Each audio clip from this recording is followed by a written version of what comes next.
एकादशी व्रत का सबसे पहला नियम है कि आप जिस दिन व्रत करो उसके एक दिन पहले भक्ति का संचार इस हृदय में कर लो। भक्ति का संचार इस हृदय में कर लीजिए। जिस दिन आप व्रत करो, जैसे एकादशी का व्रत कर रहे हो तो दशमी के दिन शाम का समय जब आवे, रात्रि जब होने लगे, शाम का समय आवे और रात्रि का आप जब भोजन ग्रहण करो तो उस भोजन में कोई ऐसा पदार्थ ग्रहण मत करिए जिस पदार्थ के कारण आपकी एकादशी बिगड़ जाए।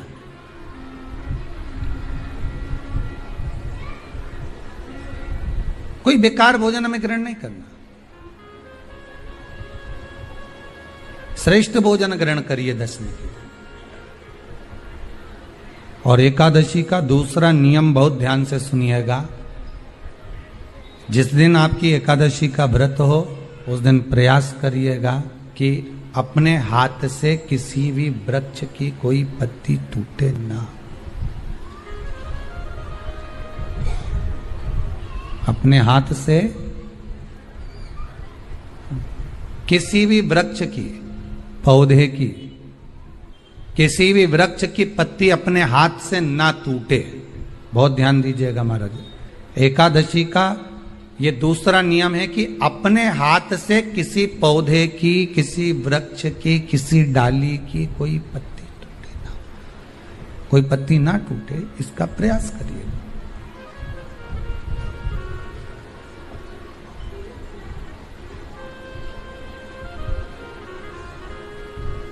कितना सुंदर व्याख्यान कहा है, कितना सुंदर वर्णन है महाराज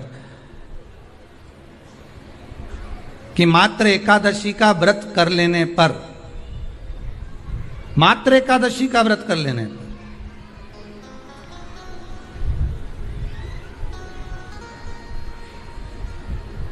जो पूर्व में किया गया हमारा पाप कर्म है, हमने किसी जीव की हत्या करी है, हमने किसी को कष्ट प्रदान करा है, हमने किसी को अपशब्द कहा है, हमने किसी को ताने दिए, हमने किसी को आड़ा टेढ़ा कहा है, हमने किसी को गालियां दे दी है, मात्र एकादशी का व्रत ही कर लेने पर ये सारे जो दोष हैं वो समाप्त हो जाते हैं।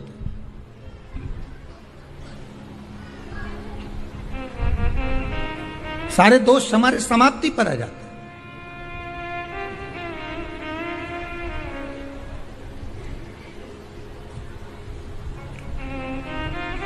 अब एक विचार करिएगा थोड़ा सा अपने मन में, अपने चित्त में, अपनी वृत्ति में एक बात उतारिएगा। एक अपने मन में एक बात को उतार कर रखिएगा कि आप अपने पाप को,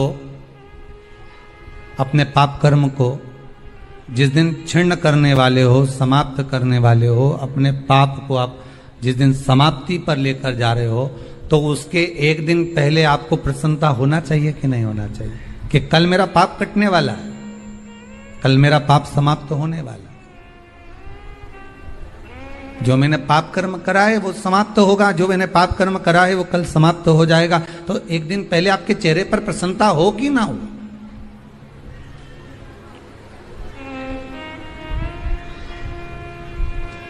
और चेहरे पर वो प्रसन्नता आपके आना चाहिए कि कल मेरा एकादशी का व्रत है, आज दशमी है, कल एकादशी का व्रत है, तो कल मेरी जब एकादशी का व्रत रहेगा तो मेरा ना जाने कितना कितना पाप, कितना असत्य, कितना झूठ, कितना प्रपंच वो समाप्त हो जाएगा। इसमें मुझे प्रसन्नता हो, इसमें मुझे आनंदता हो।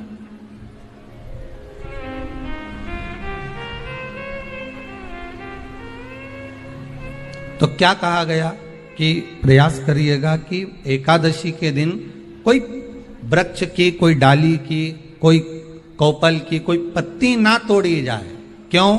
तो कहा अगर उस पत्ती को हम तोड़ देते हैं, वृक्ष की पत्ती को या क्यारे में लगी हुई कोई डाली की पत्ती को हम तोड़ देते हैं तो एकादशी का पुण्य फल प्राप्त नहीं होता, एकादशी का कोई फल हमारे खाते में नहीं जाता, पुण्य फल प्राप्त। अब फिर भले तुम चाहे तुमने मोरदन खाया हो, चाहे तुमने फिर चिप्स खाई हो, चाहे तुमने फिर व्रत का कितना ही सामान खा गए हो और तुमने सोचा कि आज मेरी एकादशी है, तो फिर उसका कोई फल प्राप्त नहीं है, उसका कोई सुख प्राप्त नहीं है आपको, फिर उसका कोई आनंद प्राप्त नहीं है आपको, फिर उसमें कोई आनंद की अनुभूति आपको नहीं मिल रही। कितनी एकादशी है? जम के बोलो। 26। जो भगवान विष्णु के पास जाकर निवेदन करी थी वो निर्जला थी, निर्जला। इसलिए सारी एकादशियों में निर्जला एकादशी की महत्वता शास्त्र प्रमाण करता है महाराज। पर हिंदू धर्म के 3 व्रत ऐसे बता दिए जिन व्रतों का पुण्य समाप्त नहीं हुआ।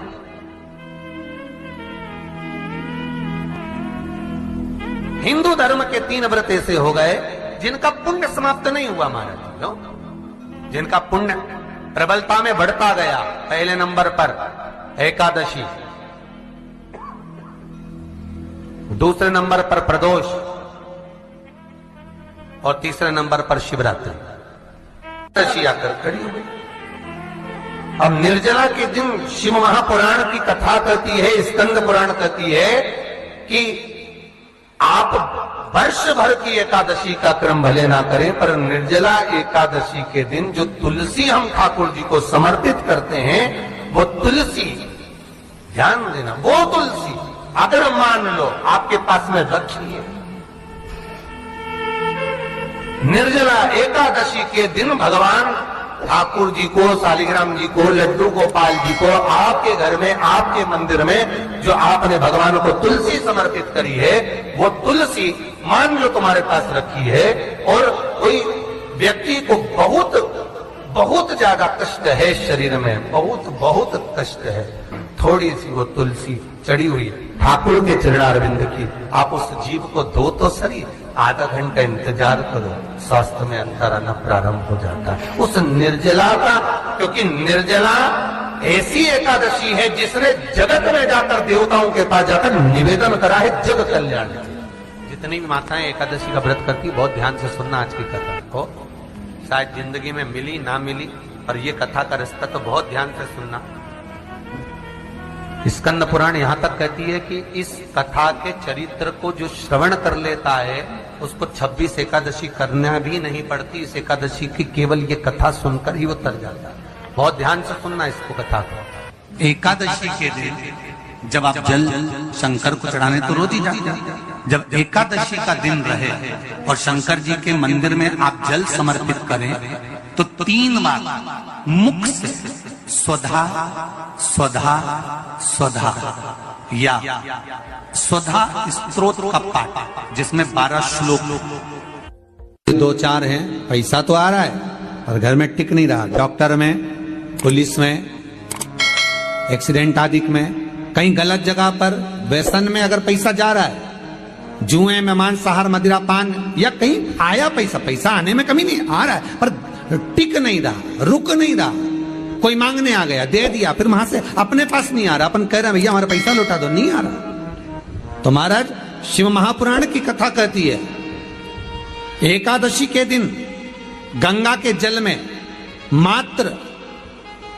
7 बेलपत्री डालकर जो नंदीश्वर भगवान, अर्थात जो शंकर जी के शिवलिंग के सामने नंदी होता है, उस नंदी के चरण पर गंगा का जल चढ़ाकर बेलपत्री शिव पर समर्पित कर देता है, उसके घर में रुपया रुकना चालू हो जाता है, फिर वो गलत जगह पर नहीं जाता, गलत स्थान पर वो धन जाएगा ही नहीं। तूने स्वीकार, मांग तुझे क्या चाहिए।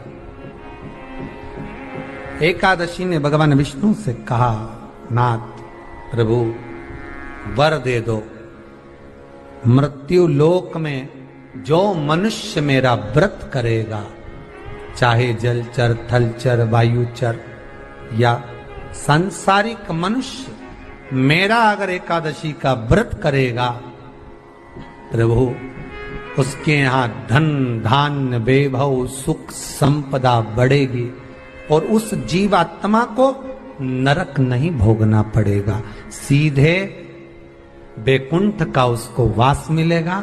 जब जीव आत्मा को लेकर चला जाएगा। यम के दूत जब बंदी बनाकर ले जा रहे होंगे उस जीवात्मा को जिसके प्राण छूटे होंगे, यम के दूत जब बंदी बनाकर ले जा रहे होंगे, तब मुझे वर दो कि मैं इसका हाथ पकड़कर बेतन्नी से पार उतार कर सारे नरकों से निकालती हुई आपके धाम में लेकर आऊं। भगवान ने वर दे दिया, तथास्तु। हे एकादशी सुनो, मृत्यु लोक का मनुष्य अन्न का त्याग कर कर, क्योंकि अन्न में एकादशी के दिन पाप पुरुष रहता है, अन्न का त्याग कर कर एकादशी के दिन जो मनुष्य तुम्हारा व्रत धारण करेगा, उस व्रत को करेगा और उस व्रत को धारण करेगा, उसकी मनोकामना पूर्ण होकर वो मेरे ही धाम को जाएगा। ये तो हुआ एकादशी के जन्म की कथा। कई लोग इसको धन के लिए भी करते हैं, संपदा के लिए। संपदा के लिए अर्थात जिसका व्यापार नहीं चलता, जिसके घर में पैसा नहीं आता, या नौकरी नहीं लग रही, या सर्विस नहीं लग रही, आप अप्लाई कर रहे हो, जगह जगह जाकर इंटरव्यू भी दे रहे हो और पैसा नहीं आता, तो उसके लिए भी प्रयास किया जाता है। पर उसके लिए यहाँ पर जो धन के लिए करते हैं, उसके लिए विष्णुपदी के लिए करते हैं। मतलब जैसे गंगा के जल में तुलसी के 11 पत्ते डाले जाते हैं और उसको किसी भी नारायण के मंदिर में राम कृष्ण शिव शंकर नहीं, राम कृष्ण भगवान विष्णु दत्त आदि जितने नारायण के मंदिर हैं, उस मंदिर में किसी भी पात्र में, एक छोटे से पात्र में उसको भरकर रखी जाते हैं महाराज। उससे भी जॉब सर्विस नौकरी में सफलता प्राप्त हो जाती है, परंतु वो भी एकादशी को ही होता है। कुछ देर तक पात्र को रखा जाता है, फिर वही पात्र का जल किसी भी वृक्ष के नीचे डाल दिया जाता है, उससे भी नौकरी के लिए फायदा मिलता है। गंगा का जल कोई साधारण नहीं। दशमी, एकादशी और द्वादशी, इन 3 तिथियों पर एक रोटी में थोड़ा सा मीठा रखकर सोमक पितृ का नाम लेकर यदि गाय को खिला दिया जाता है, तो अगर कोई पूर्वज प्रेत योनि में भी पड़ा हुआ होता है, भटक रहा होता है, जिसको पिंड नहीं मिला, जो अचानक मर गया होता है, अधोगति में चले गया होता है, उस जीव की मुक्ति दशमी, एकादशी और द्वादशी, ये 3 दिन सोमक पितृ का नाम लेकर रोटी में, पूरी में मीठा रखकर अगर गाय को खिला दिया जाता है, ये 3 दिन तक, तो वो पितृ कभी भटकते नहीं है, उनको मुक्ति प्राप्त हो जाती है मोक्ष में। नहीं, एकादशी है कौन, क्यों इसकी इतनी प्रधानता है, क्यों इसकी पुण्यता है, ऐसा क्या है एकादशी में जो इसकी पुण्यता मानी जाए? कौन है ये जो भगवान नारायण तक एकादशी का व्रत करते हैं? सुभद्रा जी को भगवान जगन्नाथ ने, जगदीश ने एकादशी का व्रत कराया था। बद्रीनारायण भगवान को माता लक्ष्मी ने एकादशी का व्रत कराया था। क्यों? चंद्रायण एकादशी व्रत की माता। एकादशी है कौन? तो कहा जिसको व्रत करने पर भगवान नारायण भी जिसका व्रत करते हो, भगवान माता लक्ष्मी जिसका व्रत करती हो, वो एकादशी है कौन? तो शास्त्र वर्णन करता है महाराज, स्कंद पुराण का सुंदर चातुर्मास खंड के अंतर्गत वर्णन आया है महाराज। एक बार भगवान विष्णु आनंद में विराजमान थे, पद्मावती और माता लक्ष्मी दोनों उनके पास में विराजी हुई थी। भगवान लक्ष्मी और पद्मावती दोनों बेटी, एक सिर के पास, एक चरण के पास। कुछ समय बाद वहीं पर ब्रह्मदेव का आगमन हुआ और ब्रह्मा जी आगमन पाकर भगवान नारायण पद्मावती से लगकर उठे और उठकर लक्ष्मी की ओर झुके। झुकने पर इन तीनों के समागम से भगवान नारायण के हृदय चित्त से एक कन्या प्रकट हो गई। उस कन्या का नाम एका था। क्या नाम था? एका। अब 10 उसके गुण इतने प्रबल थे, वो 10 गुण उसके बड़े प्रबल थे कि वो एका जिसको निहारती थी उसको संपदावान बना देती थी, जिसको देख लेती थी उसके जीवन में वो आनंद की अनुभूतियां करा देती थी। एका जिस मार्ग से जाती थी उस मार्ग के द्वार खोल देती थी। एका का पुण्य इतना पुण्य प्रखर। पद्मावती और लक्ष्मी ने कहा महाराज ये बेटी आपके द्वारा निर्मित हुई है, इसका कन्यादान करना चाहिए। हमारे यहाँ हिंदू धर्म में रीति है, जिस दिन कन्यादान करा जाता है उस दिन व्रत रखा जाता है। अब आजकल रखते कि नहीं रखते वो मालूम नहीं। और कन्यादान करते समय व्रत रखा जाता है, व्रत रखना है। एका का कन्यादान करना है, भगवान बोले कन्यादान करें, किसको दें? एका किसको दी जाए? एका प्रदान किसको करी जाए? पुण्यता किसको दी जाए? भगवान नारायण ने उसी समय मांग तुझे क्या चाहिए।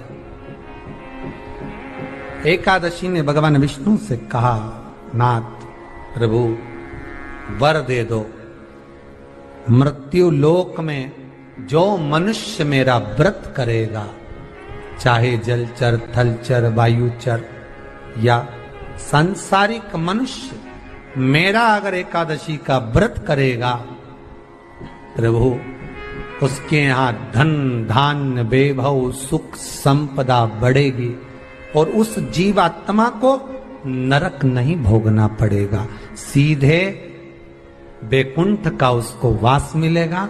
जब जीव आत्मा को लेकर चला जाएगा, यम के दूत जब बंदी बनाकर ले जा रहे होंगे उस जीवात्मा को, जिसके प्राण छूटे होंगे, यम के दूत जब बंदी बनाकर ले जा रहे होंगे, तब मुझे वर दो कि मैं इसका हाथ पकड़कर बेतन्नी से पार उतार कर सारे नरकों से निकालती हुई आपके धाम में लेकर आऊं।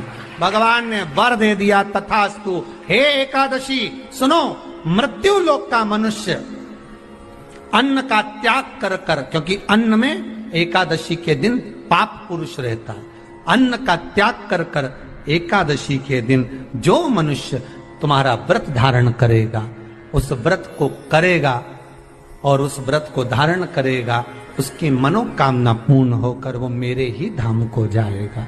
ये तो हुआ एकादशी के जन्म की कथा। एकादशी के दिन शंकर भगवान को चावल का दाना चढ़ाना चाहिए कि नहीं चाहिए?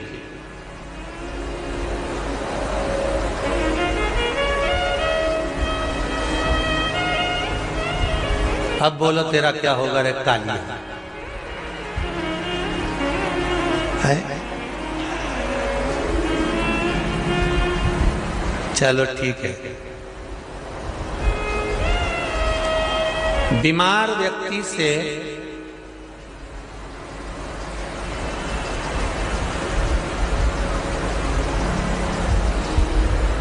कोई बीमार व्यक्ति है, बहुत रोगीला, उसको बहुत रोग है, शुगर है, बीपी है, थायराइड है, सब कुछ है उसको,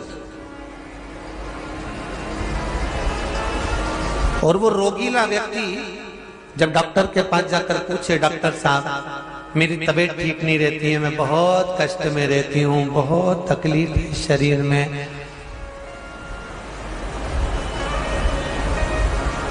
और अभी सावन का महीने का व्रत आ रहा है डॉक्टर साहब, 1 महीना में व्रत करती थी पहले, करूं कि नहीं करूं? तो डॉक्टर साहब क्या बोलेंगे? बोलते जाओ जरा जम के। डॉक्टर बोलेगा कि आप व्रत मत करो। डॉक्टर एक बात कहेंगे, शरीर स्वस्थ रखना है, व्रत बाद में हो जाएगा, अगले वर्ष कर लेना, पर अभी शरीर को सही रखने के लिए दोनों समय अच्छे पेट भरकर सात्विक भोजन करो और अपने शरीर को ठीक करो। सात्विक भोजन अपने शरीर को, व्रत बाद में भी हो जाएगा, अगले वर्ष हो जाएगा।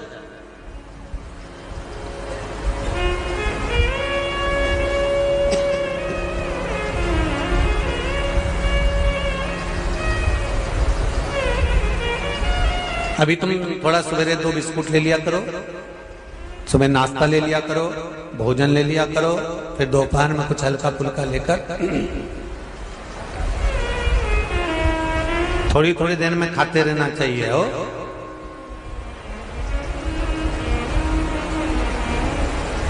थोड़ा थोड़ा खाओ, थोड़ी थोड़ी देर में खाओ, एक साथ सुरसा जैसे मत निपटा जाए, थोड़ा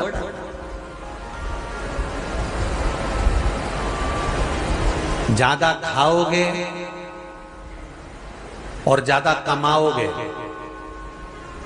तो दूसरों को कष्ट नहीं होगा, कष्ट खुद को होगा। ज्यादा खाओगे आपाच्य हो जाएगा, रात की नींद उड़ जाएगी, शरीर में अच्छा नहीं लगेगा।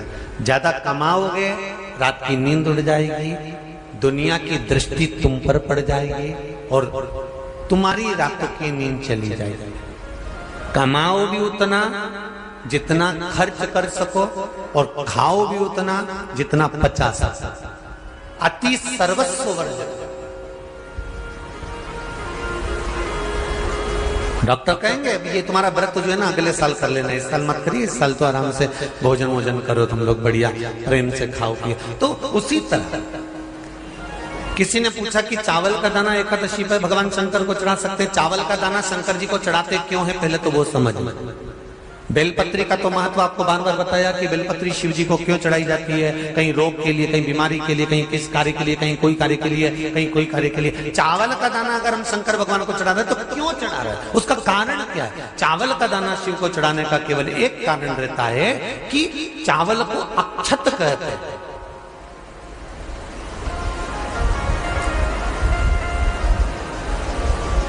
अक्षत का मतलब होता है अक्षय।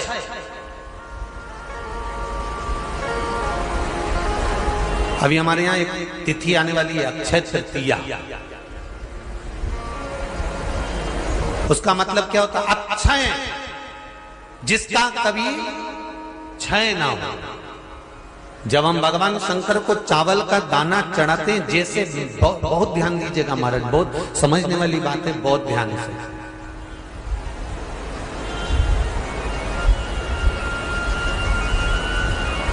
चावल का दाना हमारे मस्तक पर तिलक करने के बाद पंडित जी क्यों लगाते हैं कि भगवान जैसा समय आज चल रहा है, आप पूजन कर रहे हो, पाठ कर रहे हो, दान कर रहे हो, पुण्य कर रहे हो, सत्कर्म कर रहे हो, भजन कर रहे हो, मेरा देव अधिदेव महादेव, मेरा नारायण, मेरा सत्यनारायण भगवान, मेरा राम जी, मेरा विष्णु जी, मेरा भागवत मैया, मेरी रामायण मैया, ब्राह्मण मस्तक पर तिलक लगाने के बाद चावल इसलिए लगाता है कि जैसा समय आज चल रहा है, भगवान तुमको ऐसा ही समय बनाकर रखे और तुम ऐसे ही चार चांद लगाते रहो, दान पुण्य संकीर्तन करते रहो। इसलिए मस्तक पर चावल का दाना लगाया जाए।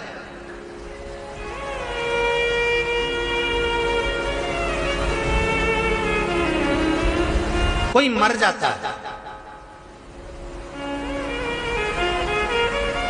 मरने के बाद जब तक पगड़ी नहीं होती तब तक माथे पर तिलक, चावल का दाना लगाया जाता है। जम के बोलो जरा, नहीं लगाते। किसी पंडित जी से पूछो, ब्राह्मण देवता से पूछो, ब्राह्मण देवता ये कोई मर गया, और हमारा तो नियम है कि हम सिर पे तिलक लगाते हैं, चावल लगाते हैं, या पंडित जी से हम तिलक लगवाते हैं, मंदिर जाते हैं तो मंदिर में जाके तिलक लगवा के हम चावल का दाना लगवाते हैं। क्यों नहीं लगाते? उसका कारण क्या है? जब किसी के मरने के बाद 10 दिन तक, 12 दिन तक मस्तक पर तिलक क्यों नहीं लगाया जाता? 10-12 दिन तक माथे पर तिलक या चावल क्यों नहीं लगाया जाता? उसका कारण है कि ये जो समय आया है, तुम्हारे यहाँ जो गमी हुई है, तुम्हारे यहाँ कोई मर गया है, तुम्हारे यहाँ किसी के प्राण छूट गए हैं, तो ब्राह्मण इसलिए तिलक नहीं लगाता आपको, इसलिए चावल का दाना नहीं लगाता कि ऐसा दिन भगवान अब ना लाए, इसको अमर ना करे, इसको अक्षय ना करे, इसको प्रबल ना करे।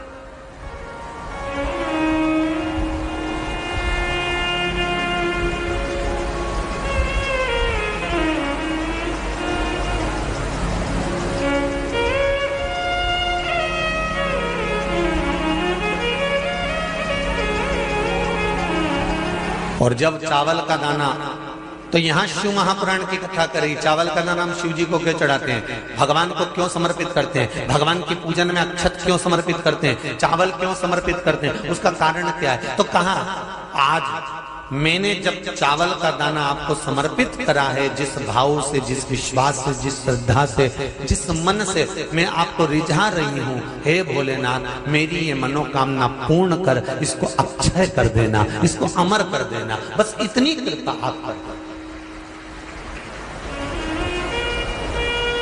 अब किसी ने पूछा एकादशी के दिन चावल चढ़ाए कि नहीं चढ़ाए, तो यहां तो सीधी सीधी बात है, बीमारी देखकर थोड़ी ना आती है कि नवरात्र चल रहे हैं कि सावन का सोमवार चल रहा है। बीमारी तो बीमारी। तुम चावल मत खाओ, तिरुपति कौन कौन गया? हाथ उठाओ। ठीक है। जगन्नाथ जी कौन कौन गया? हाथ उठाओ।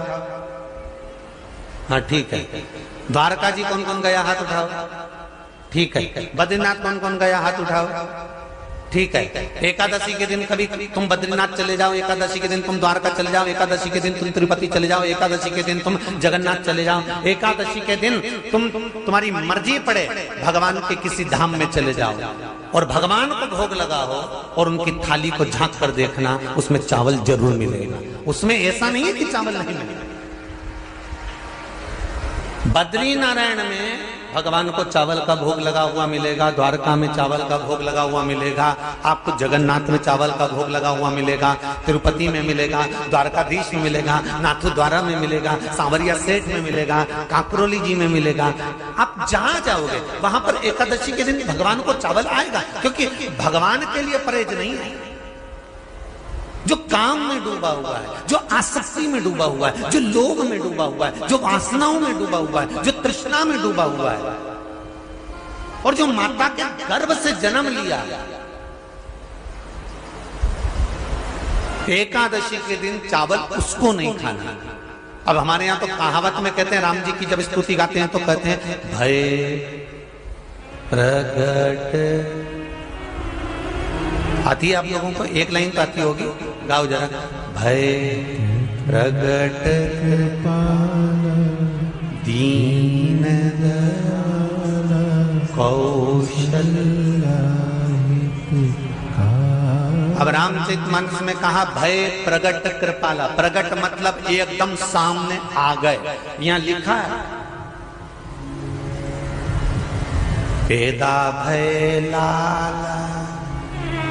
अगर तुलसीदास जी लिखते तो जन्म लिया होता राम जी ने तो तुलसीदास बाबा लिख देते कि पैदा भय, माता के गर्भ से इनका जन्म हो। नहीं नहीं नहीं, यहाँ कहा भय प्रगट कृपाला दीन कौशल्या।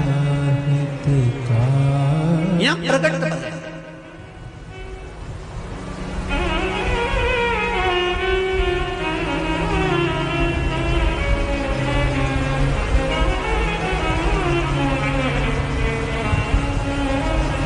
यूट्यूब पर स्कंद पुराण, अंधेरी मुंबई की माहेश्वरी समाजवादी हुआ। एकादशी के माता पिता कौन है? सबसे पहले एकादशी का व्रत किसने रखा था?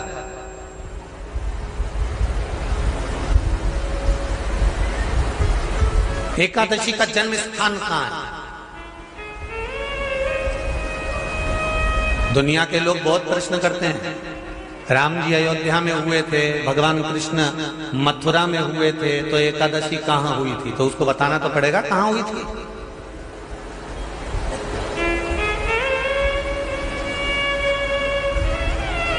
उसमें हमने वर्णन किया कि एकादशी के माता पिता कौन है, एकादशी का व्रत सबसे पहले किसने करा, एकादशी का जन्म कहां हुआ,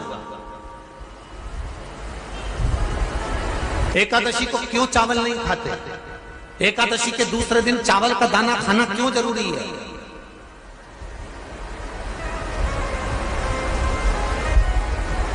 कौन सा तीर्थ है जहां एकादशी को उल्टा लटका दिया। एक एक चीज का वर्णन स्कंद पुराण सब चीजों का वर्णन कर देता है। प्रत्येक तो यहां जो वर्णन आया कि आप मनुष्य जो माता पिता के गर्भ से, माता के गर्भ से जन्म लिया हो, संसार में जिसका जन्म हुआ हो और मृत्यु लोक में गर्भ की कैद में रहने के बाद जन्मा हो, उसको एकादशी के दिन चावल नहीं खाना चाहिए। महाराज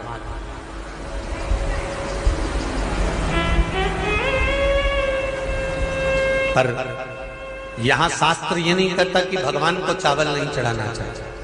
यहाँ शास्त्र कहता है आप शिव जी को चाहे एकादशी हो, चाहे द्वादशी हो, चाहे प्रदोष हो, चाहे पूर्णिमा हो, चाहे अमावस्या हो, चावल का दाना आप भगवान शिव को समर्पित कर सकते हो। और ज्यादा नहीं शंकर कभी ये नहीं कहते कि मुझे बहुत सारा चढ़ा। शंकर जी की कथा कहती है कितना, मात्र एक चावल का दाना। हम तो उनसे भी कहेंगे जो लोग कहते हैं ना कि हम आज हमारा सावन का महीना है तो आज हमें भगवान को 1.25 लाख बेलपत्र चढ़ाएंगे, तो कोई कहता हम 1000 बेलपत्र चढ़ाएंगे, तो कोई के हम 5000 चढ़ाएंगे, कोई के हम 50,000 चढ़ाएंगे। मेरा निवेदन केवल इतना है, तुम तो एक चढ़ा।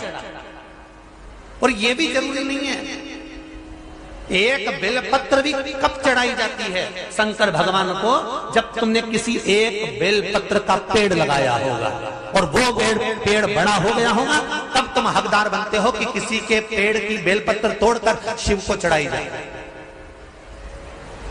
लगाया पेड़ में। सबसे पहला नियम एकादशी व्रत का सबसे पहला नियम है कि आप जिस दिन व्रत करो उसके एक दिन पहले भक्ति का संचार इस हृदय में कर लो। भक्ति का संचार इस हृदय में कर लीजिए। जिस दिन आप व्रत करो, जैसे एकादशी का व्रत कर रहे हो तो दशमी के दिन शाम का समय जब आवे, रात्रि जब होने लगे, शाम का समय आवे और रात्रि का आप जब भोजन ग्रहण करो तो उस भोजन में कोई ऐसा पदार्थ ग्रहण मत करिए जिस पदार्थ के कारण आपकी एकादशी बिगड़ जाए।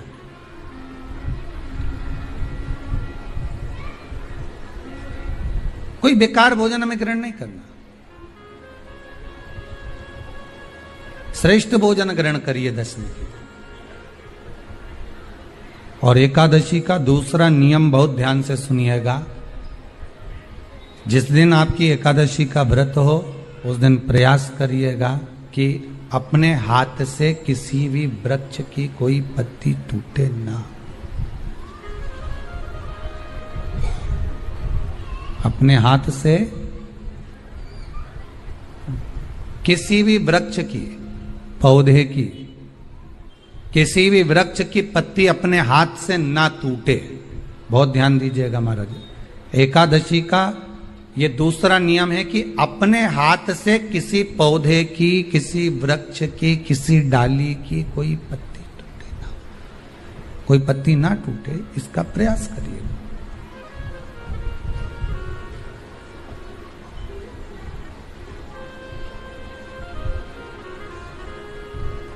कितना सुंदर व्याख्यान कहा है, कितना सुंदर वर्णन है महाराज कि मात्र एकादशी का व्रत कर लेने पर, मात्र एकादशी का व्रत कर लेने पर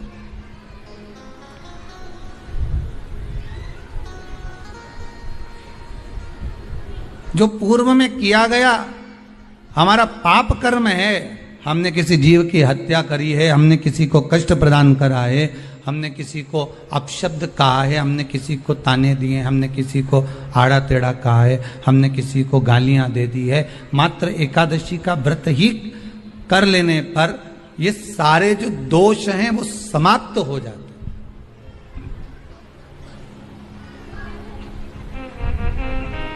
सारे दोष हमारे समाप्ति पर आ जाते।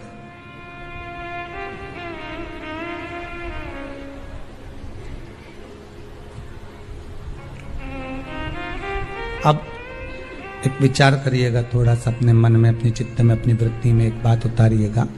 एक अपने मन में एक बात को उतार कर रखिएगा कि आप अपने पाप को, अपने पाप कर्म को जिस दिन क्षीण करने वाले हो, समाप्त करने वाले हो, अपने पाप को आप जिस दिन समाप्ति पर लेकर जा रहे हो, तो उसके एक दिन पहले आपको प्रसन्नता होना चाहिए कि नहीं होना चाहिए कि कल मेरा पाप कटने वाला है, कल मेरा पाप समाप्त होने वाला है। जो मैंने पाप कर्म करा है वो समाप्त होगा, जो मैंने पाप कर्म करा है वो कल समाप्त हो जाएगा। तो एक दिन पहले आपके चेहरे पर प्रसन्नता हो कि ना हो?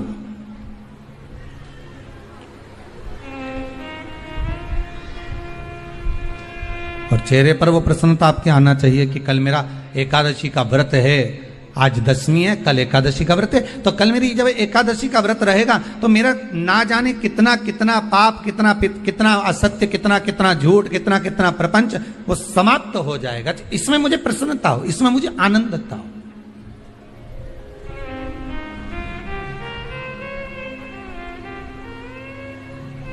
तो क्या कहा गया कि प्रयास करिएगा कि एकादशी के दिन कोई वृक्ष की, कोई डाली की, कोई कौपल की कोई पत्ती ना तोड़ी जाए। क्यों? तो कहा अगर उस पत्ती को हम तोड़ देते हैं, वृक्ष की पत्ती को या क्यारे में लगी हुई कोई डाली की पत्ती को हम तोड़ देते हैं तो एकादशी का पुण्य फल प्राप्त नहीं होता। एकादशी का कोई फल हमारे खाते में नहीं जाता, पुण्य फल प्राप्त। अब फिर भले तुम चाहे तुमने मोरदन खाया हो, चाहे तुमने फिर चिप्स खाई हो, चाहे तुमने फिर व्रत का कितना ही सामान खा गए हो और तुमने सोचा कि आज मेरी एकादशी है, तो फिर उसका कोई फल प्राप्त नहीं है, उसका कोई सुख प्राप्त नहीं है आपको, फिर उसका कोई आनंद प्राप्त नहीं है आपको, फिर उसमें कोई आनंद की अनुभूति आपको नहीं मिल रही। कितनी एकादशी है? जम के बोलो। 26। जो भगवान विष्णु के पास जाकर निवेदन करी थी वो निर्जला थी, निर्जला। इसलिए सारी एकादशियों में निर्जला एकादशी की महत्वता शास्त्र प्रमाण करता है महाराज। पर हिंदू धर्म के 3 व्रत ऐसे बता दिए जिन व्रतों का पुण्य समाप्त नहीं हुआ।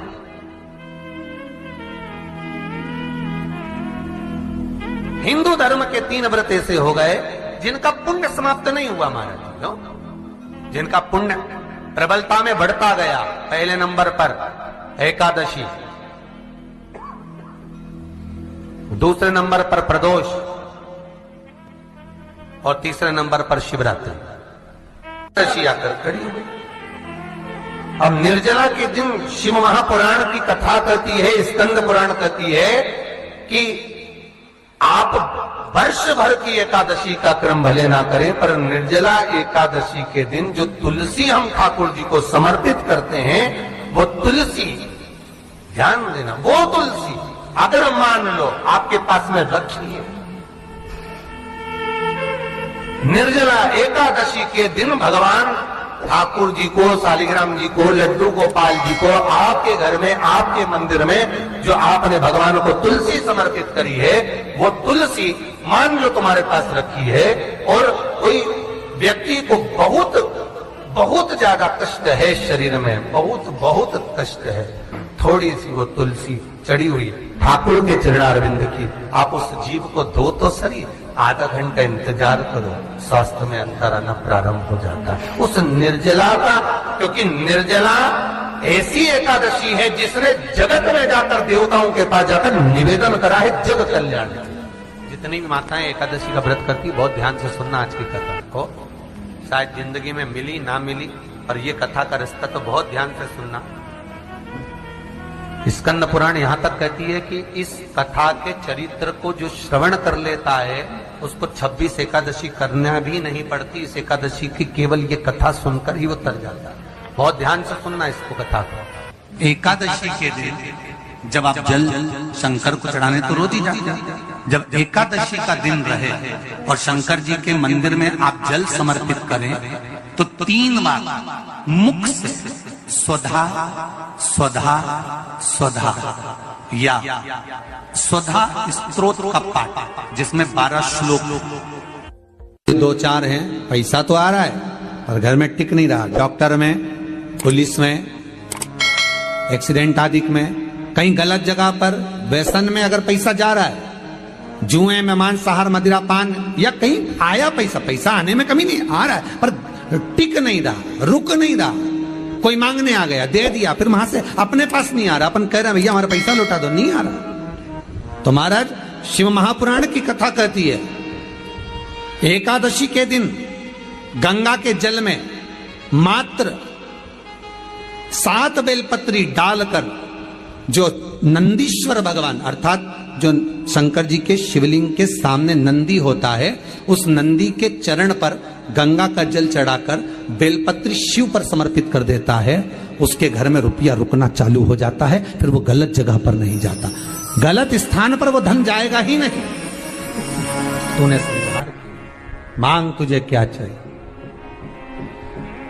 एकादशी ने भगवान विष्णु से कहा, नाथ प्रभु वर दे दो, मृत्यु लोक में जो मनुष्य मेरा व्रत करेगा, चाहे जलचर, थलचर, वायुचर या सांसारिक मनुष्य, मेरा अगर एकादशी का व्रत करेगा, प्रभु उसके यहां धन धान्य वैभव सुख संपदा बढ़ेगी और उस जीवात्मा को नरक नहीं भोगना पड़ेगा, सीधे बैकुंठ का उसको वास मिलेगा।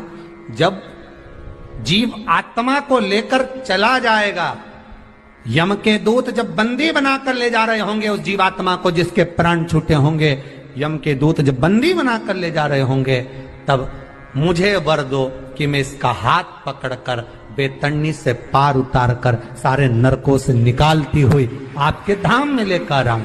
भगवान ने वर दे दिया, तथास्तु। हे एकादशी सुनो, मृत्यु लोक का मनुष्य अन्न का त्याग कर कर, क्योंकि अन्न में एकादशी के दिन पाप पुरुष रहता है, अन्न का त्याग कर कर एकादशी के दिन जो मनुष्य तुम्हारा व्रत धारण करेगा, उस व्रत को करेगा और उस व्रत को धारण करेगा, उसकी मनोकामना पूर्ण होकर वो मेरे ही धाम को जाएगा। ये तो हुआ एकादशी के जन्म की कथा। एकादशी कई लोग इसको धन के लिए भी करते हैं, संपदा के लिए, संपदा के लिए अर्थात जिसका व्यापार नहीं चलता, जिसके घर में पैसा नहीं आता, या नौकरी नहीं लग रही, या सर्विस नहीं लग रही, आप अप्लाई कर रहे हो, जगह जगह जाकर इंटरव्यू भी दे रहे हो और पैसा नहीं आता, तो उसके लिए भी प्रयास किया जाता है। पर उसके लिए यहाँ पर जो धन के लिए करते हैं, उसके लिए विष्णुपदी के लिए करते हैं। मतलब जैसे गंगा के जल में तुलसी के 11 पत्ते डाले जाते हैं और उसको किसी भी नारायण के मंदिर में, राम कृष्ण शिव, शंकर नहीं, राम कृष्ण भगवान विष्णु दत्त आदि जितने नारायण के मंदिर हैं, उस मंदिर में किसी भी पात्र में, एक छोटे से पात्र में उसको भरकर रखी आते हैं महाराज, उससे भी जॉब सर्विस नौकरी में सफलता प्राप्त हो जाती है। परंतु वो भी एकादशी को ही होता है। कुछ देर तक पात्र को रखा जाता है, फिर वही पात्र का जल किसी भी वृक्ष के नीचे डाल दिया जाता है, उससे भी नौकरी के लिए फायदा मिलता है। गंगा का जल कोई साधारण नहीं। दशमी, एकादशी और द्वादशी, इन 3 तिथियों पर एक रोटी में थोड़ा सा मीठा रखकर सोमक पितृ का नाम लेकर यदि गाय को खिला दिया जाता है, तो अगर कोई पूर्वज प्रेत योनि में भी पड़ा हुआ होता है, भटक रहा होता है, जिसको पिंड नहीं मिला, जो अचानक मर गया होता है, अधोगति में चले गया होता है, उस जीव की मुक्ति दशमी, एकादशी और द्वादशी, ये 3 दिन सोमक पितृ का नाम लेकर रोटी में, पूड़ी में मीठा रखकर अगर गाय को खिला दिया जाता है, ये 3 दिन तक, तो वो पितृ कभी भटकते नहीं है, उनको मुक्ति प्राप्त हो जाती है, मोक्ष में। नहीं, एकादशी है कौन, क्यों इसकी इतनी प्रधानता है, क्यों इसकी पुण्यता है, ऐसा क्या है एकादशी में जो इसकी पुण्यता मानी जाए? कौन है ये जो भगवान नारायण तक एकादशी का व्रत करते हैं? सुभद्रा जी को भगवान जगन्नाथ ने, जगदीश ने एकादशी का व्रत कराया था। बद्री नारायण भगवान को माता लक्ष्मी ने एकादशी का व्रत कराया था। क्यों? चंद्रायण एकादशी व्रत की माता। एकादशी है कौन? तो कहा जिसको व्रत करने पर भगवान नारायण भी जिसका व्रत करते हो, भगवान माता लक्ष्मी जिसका व्रत करती हो, वो एकादशी है कौन? तो शास्त्र वर्णन करता है महाराज, स्कंद पुराण का सुंदर चातुर्मास्य खंड के अंतर्गत वर्णन आया है महाराज। एक बार भगवान विष्णु आनंद में विराजमान थे, पद्मावती और माता लक्ष्मी दोनों उनके पास में विराजी हुई थी। भगवान लक्ष्मी और पद्मावती दोनों बैठी, एक सिर के पास, एक चरण के पास।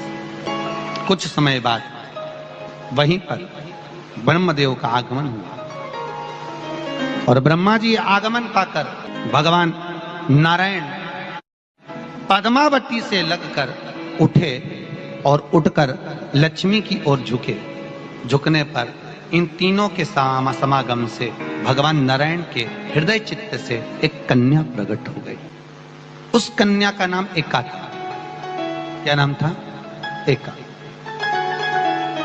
अब 10 उसके गुण इतने प्रबल थे, वो 10 गुण उसके बड़े प्रबल थे कि वो एका जिसको निहारती थी उसको संपदावान बना देती थी। जिसको देख लेती थी उसके जीवन में वो आनंद की अनुभूतियां करा देती थी। एका जिस मार्ग से जाती थी उस मार्ग के द्वार खोल देती थी। एका का पुण्य इतना पुण्य प्रखर। पद्मावती और लक्ष्मी ने कहा, महाराज ये बेटी आपके द्वारा निर्मित हुई है, इसका कन्यादान करना चाहिए। हमारे यहाँ हिंदू धर्म में रीति है, जिस दिन कन्यादान करा जाता है उस दिन व्रत रखा जाता है। अब आजकल रखते कि नहीं रखते हो मालूम नहीं, पर कन्यादान करते समय व्रत रखा जाता है। व्रत रखना, एका का कन्यादान करना है। भगवान बोले कन्यादान करें, किसको दें? एका किसको दी जाए? एका प्रदान किसको करी जाए? पुण्यता किसको दी जाए? भगवान नारायण ने उसी समय, मांग तुझे क्या चाहिए।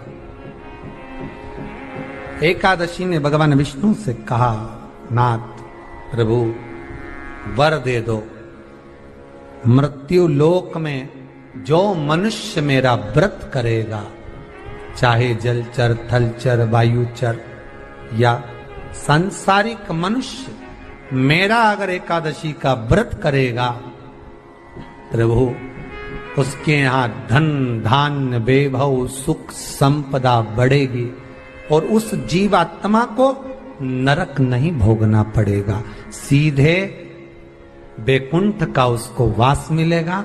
जब जीव आत्मा को लेकर चला जाएगा, यम के दूत जब बंदी बनाकर ले जा रहे होंगे उस जीवात्मा को जिसके प्राण छूटे होंगे, यम के दूत जब बंदी बनाकर ले जा रहे होंगे, तब मुझे वर दो कि मैं इसका हाथ पकड़कर बेतन्नी से पार उतार कर सारे नरकों से निकालती हुई आपके धाम में लेकर आऊं।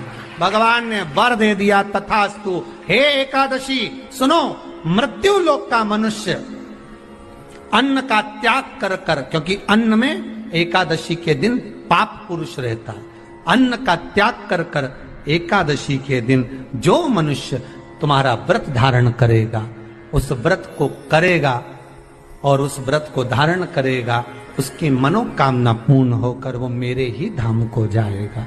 ये तो हुआ एकादशी के जन्म की कथा। एकादशी के दिन शंकर भगवान को चावल का दाना चढ़ाना चाहिए कि नहीं चाहिए?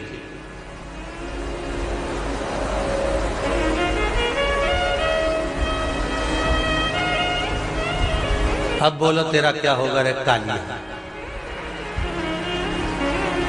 है? चलो ठीक है। बीमार व्यक्ति से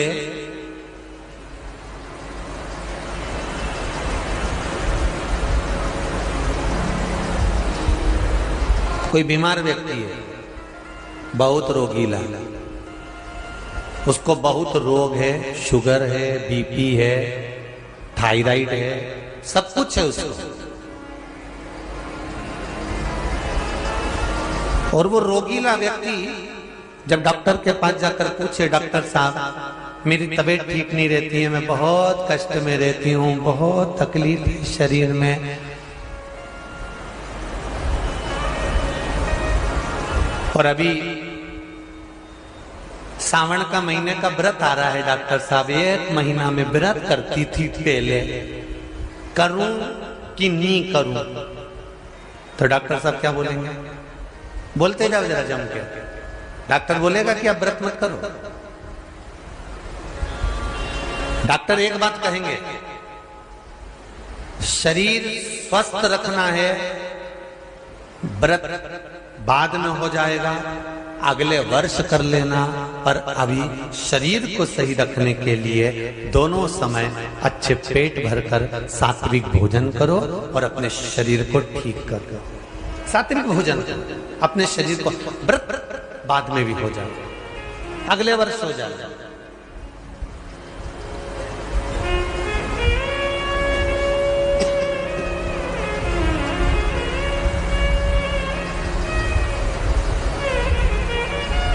अभी तुम थोड़ा सवेरे 2 बिस्कुट ले लिया करो, सुबह नाश्ता ले लिया करो, भोजन ले लिया करो, फिर दोपहर में कुछ हल्का फुल्का लेकर थोड़ी थोड़ी देर में खाते रहना चाहिए हो।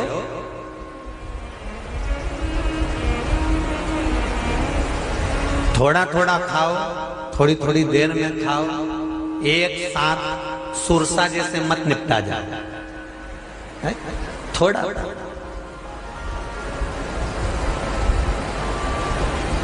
ज्यादा खाओगे और ज्यादा कमाओगे तो दूसरों को कष्ट नहीं होगा, कष्ट खुद को होगा। ज्यादा खाओगे अपाच्य हो जाएगा, रात की नींद उड़ जाएगी, शरीर में अच्छा नहीं लगेगा।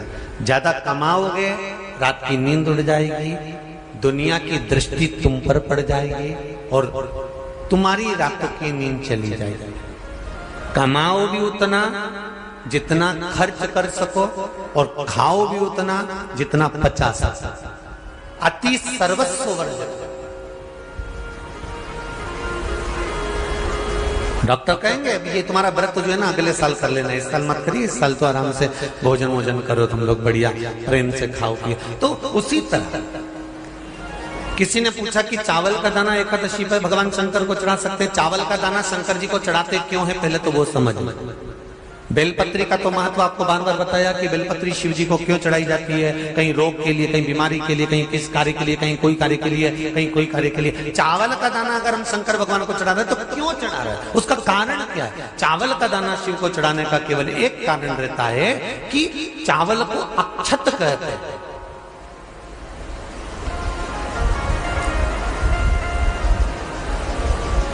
अक्षत का मतलब होता है अक्षय।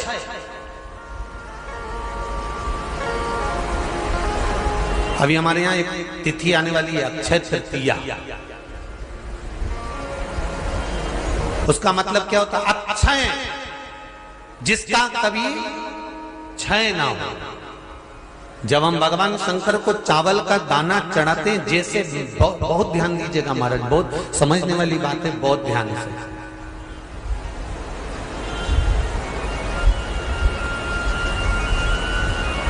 चावल का दाना हमारे मस्तक पर तिलक करने के बाद पंडित जी क्यों लगाते हैं कि भगवान जैसा समय आज चल रहा है, आप पूजन कर रहे हो, पाठ कर रहे हो, दान कर रहे हो, पुण्य कर रहे हो, सत्कर्म कर रहे हो, भजन कर रहे हो, मेरा देव अधिदेव महादेव, मेरा नारायण, मेरा सत्यनारायण भगवान, मेरा राम जी, मेरा विष्णु जी, मेरा भागवत मैया, मेरी रामायण मैया।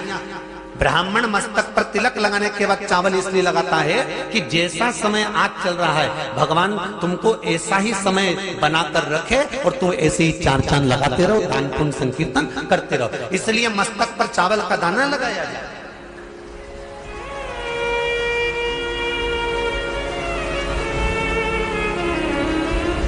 कोई मर जाता है,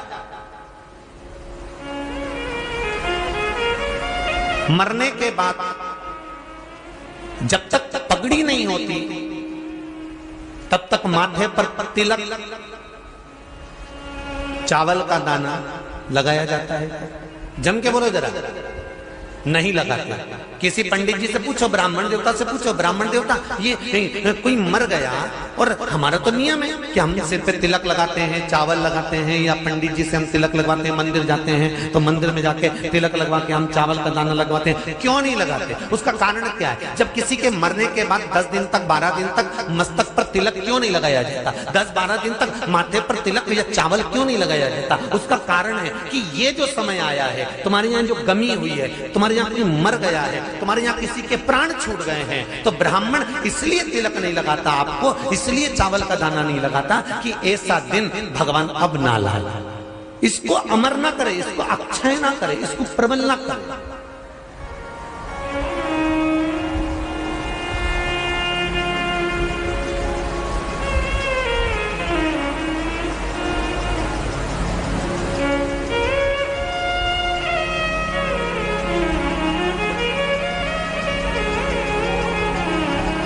और जब चावल का दाना तो यहाँ शिव महापुराण की कथा करी, चावल का नाम शिव जी को क्यों चढ़ाते हैं, भगवान को क्यों समर्पित करते हैं, भगवान की पूजन में अक्षत क्यों समर्पित करते हैं, चावल क्यों समर्पित करते हैं, उसका कारण क्या है। तो कहा आज मैंने जब चावल का दाना आपको समर्पित करा है, जिस भाव से, जिस विश्वास से, जिस श्रद्धा से, जिस मन से मैं आपको रिझा रही हूँ, हे भोलेनाथ मेरी ये मनोकामना पूर्ण कर, इसको अक्षय कर देना, इसको अमर कर देना, बस इतनी कृपा आप कर।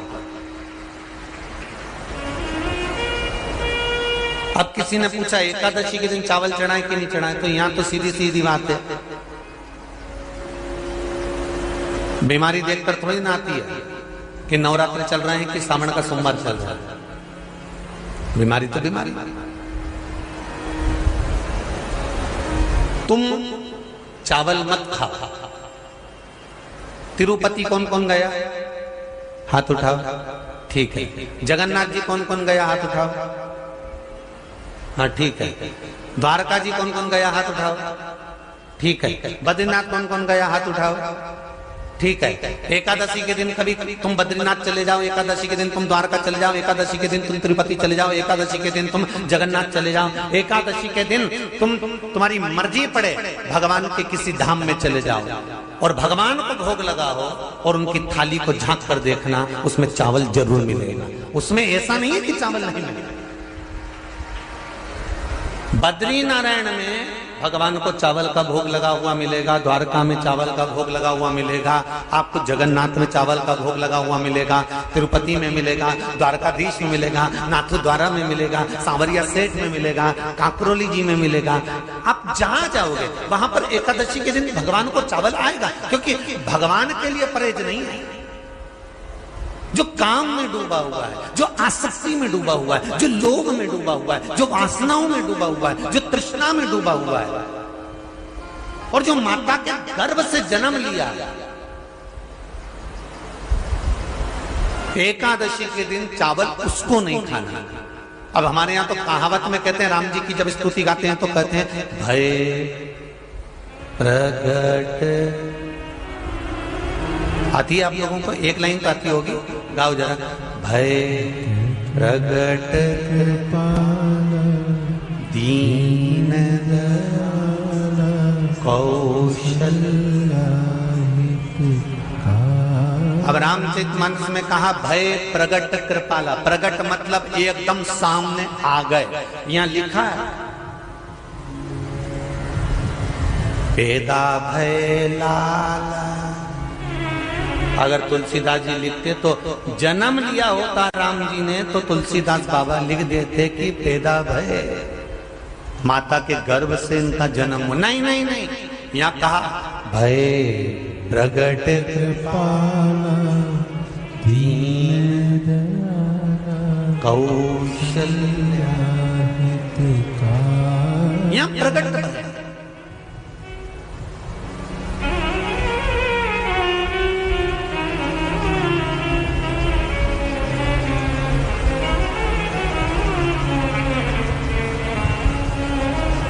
यूट्यूब पर स्कंद पुराण,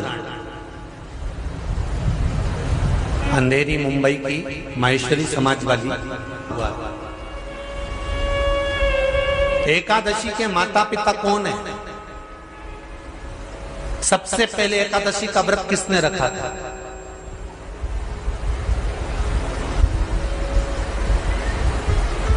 एकादशी का जन्म स्थान कहां है? दुनिया के लोग बहुत प्रश्न करते हैं, राम जी अयोध्या में हुए थे, भगवान कृष्ण मथुरा में हुए थे, तो एकादशी कहां हुई थी? तो उसको बताना तो पड़ेगा कहां हुई थी।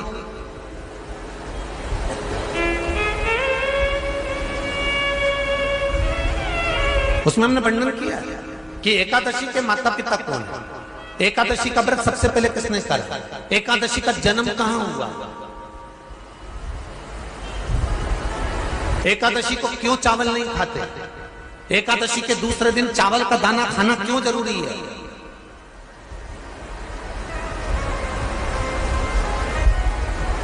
कौन सा तीर्थ है जहां एकादशी को उल्टा लटका दिया।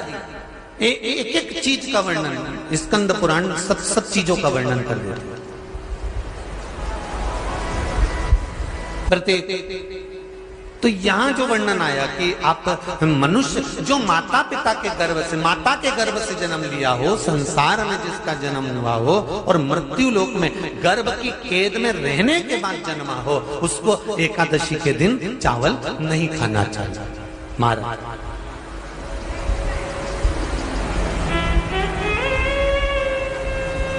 पर यहां शास्त्र ये नहीं कहता कि भगवान को चावल नहीं चढ़ाना चाहिए। यहां शास्त्र कहता है आप शिव जी को चाहे एकादशी हो, चाहे द्वादशी हो, चाहे प्रदोष हो, चाहे पूर्णिमा हो, चाहे अमावस्या हो, चावल का दाना आप भगवान शिव को समर्पित कर सकते हो। और ज्यादा नहीं, शंकर कभी ये नहीं कहते कि मुझे बहुत सारा चढ़ा। शंकर जी की कथा कहती है कितना, मात्र एक चावल का दाना। हम तो उनसे भी कहेंगे जो लोग कहते हैं ना कि हम आज हमारा सावन का महीना है तो आज हमें भगवान को 1.25 लाख बेलपत्र चढ़ाएंगे, तो कोई कहता हम 1000 बेलपत्र चढ़ाएंगे, तो कोई के हम 5000 चढ़ाएंगे, कोई के हम 50,000 चढ़ाएंगे। मेरा निवेदन केवल इतना है, तुम तो एक चढ़ा। और ये भी जरूरी नहीं है, एक बेलपत्र भी कब चढ़ाई जाती है शंकर भगवान को, जब तुमने किसी एक बेलपत्र का पेड़ लगाया होगा और वो पेड़ बड़ा हो गया होगा, तब तुम हकदार बनते हो कि किसी के पेड़ की बेलपत्र तोड़कर शिव को चढ़ाई जाए। लगाया पेड़ में। सबसे पहला नियम एकादशी व्रत का, सबसे पहला नियम है कि आप जिस दिन व्रत करो उसके एक दिन पहले भक्ति का संचार इस हृदय में कर लो। भक्ति का संचार इस हृदय में कर लीजिए। जिस दिन आप व्रत करो, जैसे एकादशी का व्रत कर रहे हो, तो दशमी के दिन शाम का समय जब आवे, रात्रि जब होने लगे, शाम का समय आवे और रात्रि का आप जब भोजन ग्रहण करो, तो उस भोजन में कोई ऐसा पदार्थ ग्रहण मत करिए जिस पदार्थ के कारण आपकी एकादशी बिगड़ जाए।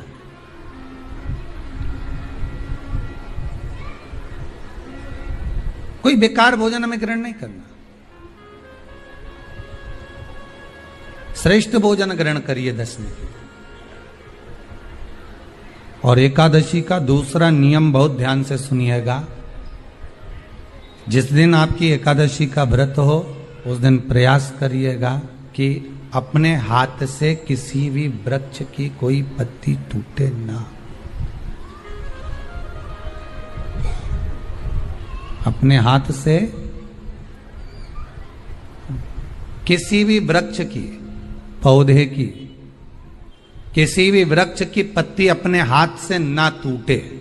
बहुत ध्यान दीजिएगा महाराज। एकादशी का ये दूसरा नियम है कि अपने हाथ से किसी पौधे की, किसी वृक्ष की, किसी डाली की कोई पत्ती टूटे ना, कोई पत्ती ना टूटे, इसका प्रयास करिए।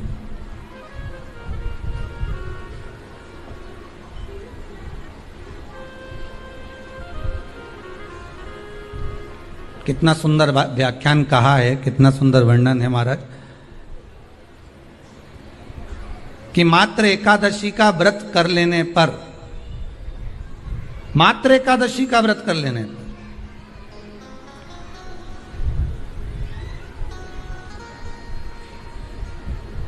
जो पूर्व में किया गया हमारा पाप कर्म है, हमने किसी जीव की हत्या करी है, हमने किसी को कष्ट प्रदान करा है, हमने किसी को अपशब्द कहा है, हमने किसी को ताने दिए, हमने किसी को आड़ा टेढ़ा कहा है, हमने किसी को गालियां दे दी है, मात्र एकादशी का व्रत ही कर लेने पर ये सारे जो दोष हैं वो समाप्त हो जाते हैं।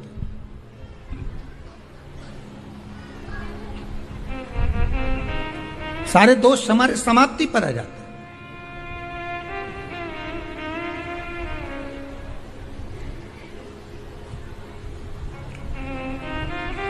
अब एक विचार करिएगा थोड़ा सा अपने मन में, अपने चित्त में, अपनी वृत्ति में एक बात उतारिएगा, एक अपने मन में एक बात को उतार कर रखिएगा कि आप अपने पाप को अपने पाप कर्म को जिस दिन छिन्न करने वाले हो, समाप्त करने वाले हो, अपने पाप को आप जिस दिन समाप्ति पर लेकर जा रहे हो, तो उसके एक दिन पहले आपको प्रसन्नता होना चाहिए कि नहीं होना चाहिए कि कल मेरा पाप कटने वाला है, कल मेरा पाप समाप्त होने वाला है। जो मैंने पाप कर्म करा है वो समाप्त होगा, जो मैंने पाप कर्म करा है वो कल समाप्त हो जाएगा। तो एक दिन पहले आपके चेहरे पर प्रसन्नता हो कि ना हो?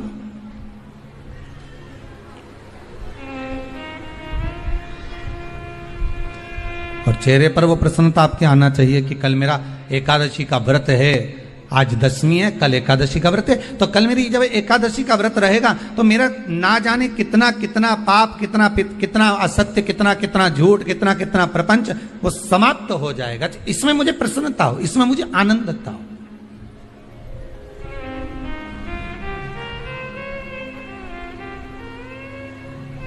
तो क्या कहा गया कि प्रयास करिएगा कि एकादशी के दिन कोई वृक्ष की, कोई डाली की, कोई कौपल की कोई पत्ती ना तोड़ी जाए।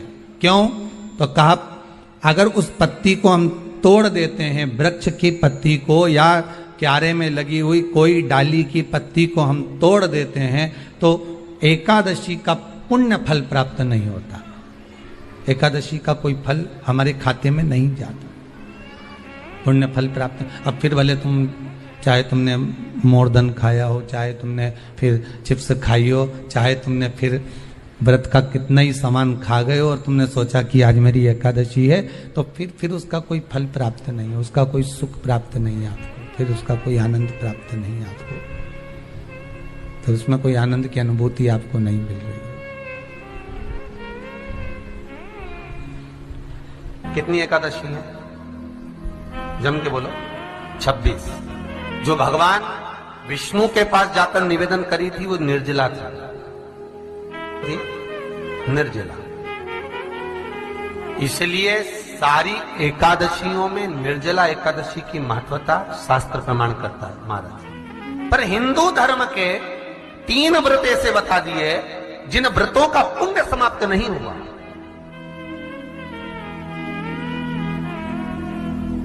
हिंदू धर्म के 3 व्रत ऐसे हो गए जिनका पुण्य समाप्त नहीं हुआ महाराज, जिनका पुण्य प्रबलता में बढ़ता गया। पहले नंबर पर एकादशी,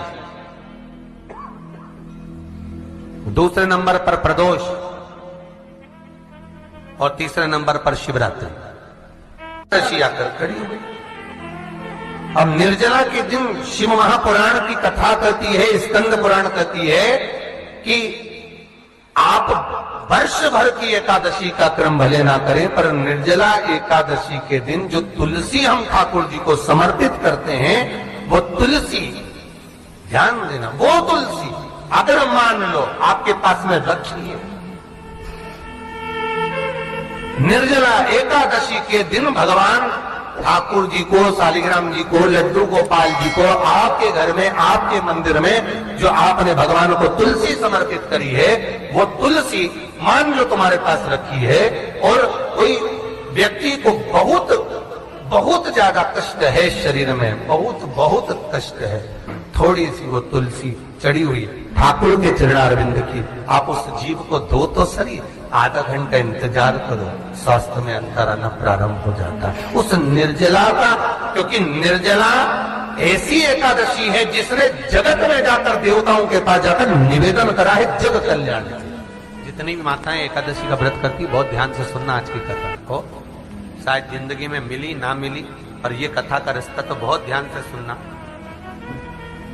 स्कंद पुराण यहां तक कहती है कि इस कथा के चरित्र को जो श्रवण कर लेता है उसको 26 एकादशी करना भी नहीं पड़ती, इस एकादशी की केवल ये कथा सुनकर ही वो तर जाता है। बहुत ध्यान से सुनना इसको, कथा को। एकादशी के दिन जब आप जल शंकर को चढ़ाने तो रोज ही जाते हैं, जब एकादशी का दिन रहे और शंकर जी के मंदिर में आप जल समर्पित करें तो 3 बार मुख से स्वधा स्वधा स्वधा या स्वधा स्तोत्र का पाठ, जिसमें 12 श्लोक, 2-4 हैं। पैसा तो आ रहा है पर घर में टिक नहीं रहा, डॉक्टर में, पुलिस में, एक्सीडेंट आदि में, कहीं गलत जगह पर व्यसन में अगर पैसा जा रहा है, जुए में मांसाहार मदिरा पान, या कहीं आया पैसा, पैसा आने में कमी नहीं, आ रहा है पर टिक नहीं रहा, रुक नहीं रहा, कोई मांगने आ गया दे दिया, फिर वहां से अपने पास नहीं आ रहा, अपन कह रहे हैं भैया हमारा पैसा लौटा दो, नहीं आ रहा। तो महाराज शिव महापुराण की कथा कहती है, एकादशी के दिन गंगा के जल में मात्र 7 बेलपत्री डालकर जो नंदीश्वर भगवान अर्थात जो शंकर जी के शिवलिंग के सामने नंदी होता है, उस नंदी के चरण पर गंगा का जल चढ़ाकर बेलपत्री शिव पर समर्पित कर देता है, उसके घर में रुपया रुकना चालू हो जाता है, फिर वो गलत जगह पर नहीं जाता, गलत स्थान पर वो धन जाएगा ही नहीं। तूने स्वीकार किया, मांग तुझे क्या चाहिए। एकादशी ने भगवान विष्णु से कहा, नाथ प्रभु वर दे दो, मृत्यु लोक में जो मनुष्य मेरा व्रत करेगा, चाहे जलचर थलचर वायुचर या सांसारिक मनुष्य, मेरा अगर एकादशी का व्रत करेगा, प्रभु उसके यहां धन धान्य वैभव सुख संपदा बढ़ेगी और उस जीवात्मा को नरक नहीं भोगना पड़ेगा, सीधे वैकुंठ का उसको वास मिलेगा। जब जीव आत्मा को लेकर चला जाएगा, यम के दूत जब बंदी बनाकर ले जा रहे होंगे उस जीवात्मा को, जिसके प्राण छूटे होंगे, यम के दूत जब बंदी बनाकर ले जा रहे होंगे, तब मुझे वर दो कि मैं इसका हाथ पकड़कर बेतन्नी से पार उतार कर सारे नरकों से निकालती हुई आपके धाम में लेकर आऊं। भगवान ने वर दे दिया, तथास्तु। हे एकादशी सुनो, मृत्यु लोक का मनुष्य अन्न का त्याग कर कर, क्योंकि अन्न में एकादशी के दिन पाप पुरुष रहता है, अन्न का त्याग कर कर एकादशी के दिन जो मनुष्य तुम्हारा व्रत धारण करेगा, उस व्रत को करेगा और उस व्रत को धारण करेगा, उसकी मनोकामना पूर्ण होकर वो मेरे ही धाम को जाएगा। ये तो हुआ एकादशी के जन्म की कथा। कई लोग इसको धन के लिए भी करते हैं, संपदा के लिए अर्थात जिसका व्यापार नहीं चलता, जिसके घर में पैसा नहीं आता, या नौकरी नहीं लग रही, या सर्विस नहीं लग रही, आप अप्लाई कर रहे हो, जगह जगह जाकर इंटरव्यू भी दे रहे हो और पैसा नहीं आता, तो उसके लिए भी प्रयास किया जाता है। पर उसके लिए यहाँ पर जो धन के लिए करते हैं, उसके लिए विष्णुपदी के लिए करते हैं। मतलब जैसे गंगा के जल में तुलसी के 11 पत्ते डाले जाते हैं और उसको किसी भी नारायण के मंदिर में राम कृष्ण शिव शंकर नहीं, राम कृष्ण भगवान विष्णु दत्त आदि जितने नारायण के मंदिर हैं, उस मंदिर में किसी भी पात्र में, एक छोटे से पात्र में उसको भरकर रखी जाते हैं महाराज। उससे भी जॉब सर्विस नौकरी में सफलता प्राप्त हो जाती है, परंतु वो भी एकादशी को ही होता है। कुछ देर तक पात्र को रखा जाता है, फिर वही पात्र का जल किसी भी वृक्ष के नीचे डाल दिया जाता है, उससे भी नौकरी के लिए फायदा होता है। गंगा का जल कोई साधारण नहीं। दशमी, एकादशी और द्वादशी, इन 3 तिथियों पर एक रोटी में थोड़ा सा मीठा रखकर सोमक पितृ का नाम लेकर यदि गाय को खिला दिया जाता है, तो अगर कोई पूर्वज प्रेत योनि में भी पड़ा हुआ होता है, भटक रहा होता है, जिसको पिंड नहीं मिला, जो अचानक मर गया होता है, अधोगति में चले गया होता है, उस जीव की मुक्ति दशमी, एकादशी और द्वादशी, 3 दिन सोमक पितृ का नाम लेकर रोटी में पूड़ी में मीठा रखकर अगर गाय को खिला दिया जाता है ये 3 दिन तक, तो वो पितृ कभी भटकते नहीं है, उनको मुक्ति प्राप्त हो जाती है मोक्ष में। नहीं, एकादशी है कौन, क्यों इसकी इतनी प्रधानता है, क्यों इसकी पुण्यता है, ऐसा क्या है एकादशी में जो इसकी पुण्यता मानी जाए? कौन है ये जो भगवान नारायण तक एकादशी का व्रत करते हैं? सुभद्रा जी को भगवान जगन्नाथ ने, जगदीश ने एकादशी का व्रत कराया था, बद्रीनारायण भगवान को माता लक्ष्मी ने एकादशी का व्रत कराया था। क्यों? चंद्रायण एकादशी व्रत की माता। एकादशी है कौन? तो कहा जिसको व्रत करने पर भगवान नारायण भी जिसका व्रत करते हो, भगवान माता लक्ष्मी जिसका व्रत करती हो, वो एकादशी है कौन? तो शास्त्र वर्णन करता है महाराज, स्कंद पुराण का सुंदर चातुर्मास्य खंड के अंतर्गत वर्णन आया है महाराज। एक बार भगवान विष्णु आनंद में विराजमान थे, पद्मावती और माता लक्ष्मी दोनों उनके पास में विराजी हुई थी। भगवान लक्ष्मी और पद्मावती दोनों बैठी, एक सिर के पास एक चरण के पास। कुछ समय बाद वहीं पर ब्रह्मदेव का आगमन हुआ और ब्रह्मा जी आगमन पाकर भगवान नारायण पद्मावती से लगकर उठे और उठकर लक्ष्मी की ओर झुके। झुकने पर इन तीनों के समागम से भगवान नारायण के हृदय चित्त से एक कन्या प्रकट हो गई। उस कन्या का नाम एका था। क्या नाम था? एका। अब 10 उसके गुण इतने प्रबल थे, वो 10 गुण उसके बड़े प्रबल थे कि वो एका जिसको निहारती थी उसको संपदावान बना देती थी। जिसको देख लेती थी उसके जीवन में वो आनंद की अनुभूतियां करा देती थी। एका जिस मार्ग से जाती थी उस मार्ग के द्वार खोल देती थी। एका का पुण्य इतना पुण्य प्रखर। पद्मावती और लक्ष्मी ने कहा महाराज ये बेटी आपके द्वारा निर्मित हुई है, इसका कन्यादान करना चाहिए। हमारे यहाँ हिंदू धर्म में रीति है, जिस दिन कन्यादान करा जाता है उस दिन व्रत रखा जाता है। अब आजकल रखते कि नहीं रखते हो मालूम नहीं, और कन्यादान करते समय व्रत रखा जाता है। व्रत रखना है, एका का कन्यादान करना है। भगवान बोले कन्यादान करें, किसको दें? एका किसको दी जाए? एका प्रदान किसको करी जाए? पुण्यता किसको दी जाए? भगवान नारायण ने उसी समय मांग तुझे क्या चाहिए। एकादशी ने भगवान विष्णु से कहा नाथ प्रभु वर दे दो, मृत्यु लोक में जो मनुष्य मेरा व्रत करेगा, चाहे जलचर थलचर वायुचर या सांसारिक मनुष्य, मेरा अगर एकादशी का व्रत करेगा प्रभु उसके यहां धन धान्य वैभव सुख संपदा बढ़ेगी और उस जीवात्मा को नरक नहीं भोगना पड़ेगा, सीधे बैकुंठ का उसको वास मिलेगा। जब जीव आत्मा को लेकर चला जाएगा, यम के दूत जब बंदी बनाकर ले जा रहे होंगे उस जीवात्मा को, जिसके प्राण छूटे होंगे, यम के दूत जब बंदी बनाकर ले जा रहे होंगे, तब मुझे वर दो कि मैं इसका हाथ पकड़कर बेतन्नी से पार उतार कर सारे नरकों से निकालती हुई आपके धाम में लेकर आऊं। भगवान ने वर दे दिया, तथास्तु। हे एकादशी सुनो, मृत्यु लोक का मनुष्य अन्न का त्याग कर कर, क्योंकि अन्न में एकादशी के दिन पाप पुरुष रहता है, अन्न का त्याग कर कर एकादशी के दिन जो मनुष्य तुम्हारा व्रत धारण करेगा, उस व्रत को करेगा और उस व्रत को धारण करेगा, उसकी मनोकामना पूर्ण होकर वो मेरे ही धाम को जाएगा। ये तो हुआ एकादशी के जन्म की कथा। एकादशी के दिन शंकर भगवान को चावल का दाना चढ़ाना चाहिए कि नहीं चाहिए?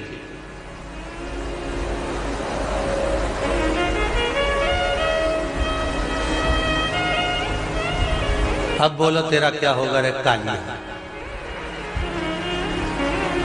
है? चलो ठीक है। बीमार व्यक्ति से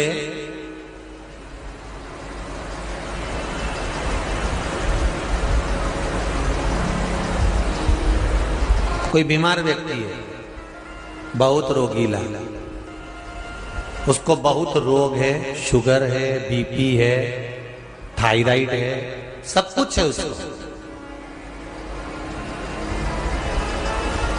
और वो रोगीला व्यक्ति जब डॉक्टर के पास जाकर पूछे, डॉक्टर साहब मेरी तबीयत ठीक नहीं रहती है, मैं बहुत कष्ट में रहती हूँ, बहुत तकलीफ है शरीर में, और अभी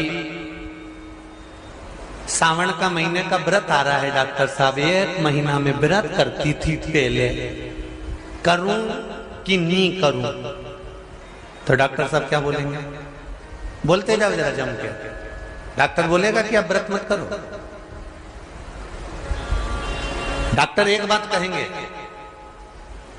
शरीर स्वस्थ रखना है, व्रत बाद में हो जाएगा, अगले वर्ष कर लेना, पर अभी शरीर को सही रखने के लिए दोनों समय अच्छे पेट भरकर सात्विक भोजन करो और अपने शरीर को ठीक करो। सात्विक भोजन अपने शरीर को, व्रत बाद में भी हो जाए, अगले वर्ष हो जाए।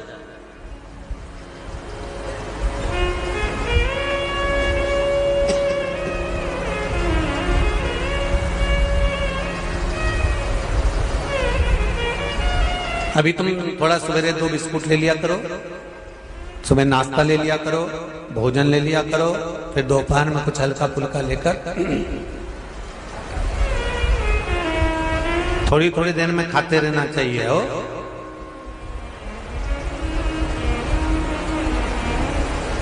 थोड़ा थोड़ा खाओ, थोड़ी थोड़ी देर में खाओ, एक साथ सुरसा जैसे मत निपटा जाए, थोड़ा।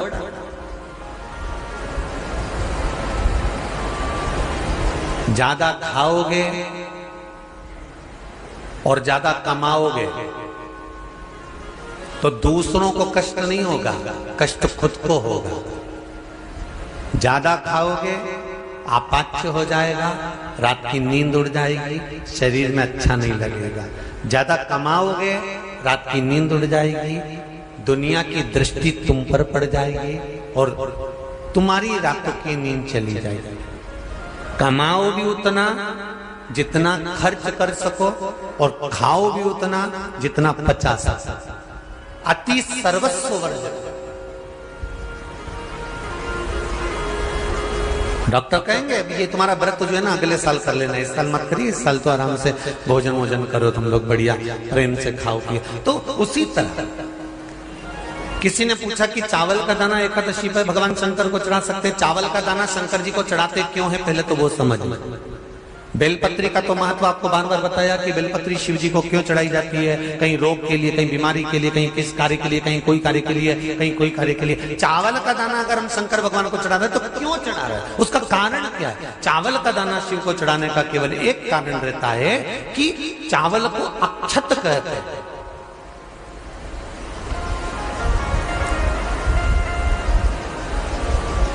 अक्षत का मतलब होता है अक्षय।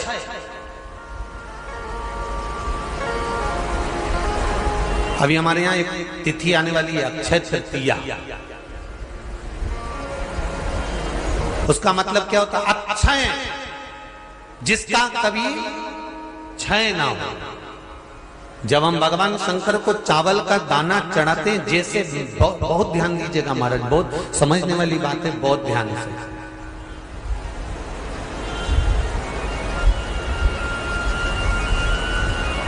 चावल का दाना हमारे मस्तक पर तिलक करने के बाद पंडित जी क्यों लगाते हैं कि भगवान जैसा समय आज चल रहा है, आप पूजन कर रहे हो, पाठ कर रहे हो, दान कर रहे हो, पुण्य कर रहे हो, सत्कर्म कर रहे हो, भजन कर रहे हो, मेरा देव अधिदेव महादेव, मेरा नारायण, मेरा सत्यनारायण भगवान, मेरा राम जी, मेरा विष्णु जी, मेरा भागवत मैया, मेरी रामायण मैया, ब्राह्मण मस्तक पर तिलक लगाने के बाद चावल इसलिए लगाता है कि जैसा समय आज चल रहा है, भगवान तुमको ऐसा ही समय बनाकर रखे और तुम ऐसे ही चार चांद लगाते रहो, दान पुण्य संकीर्तन करते रहो। इसलिए मस्तक पर चावल का दाना लगाया जाए।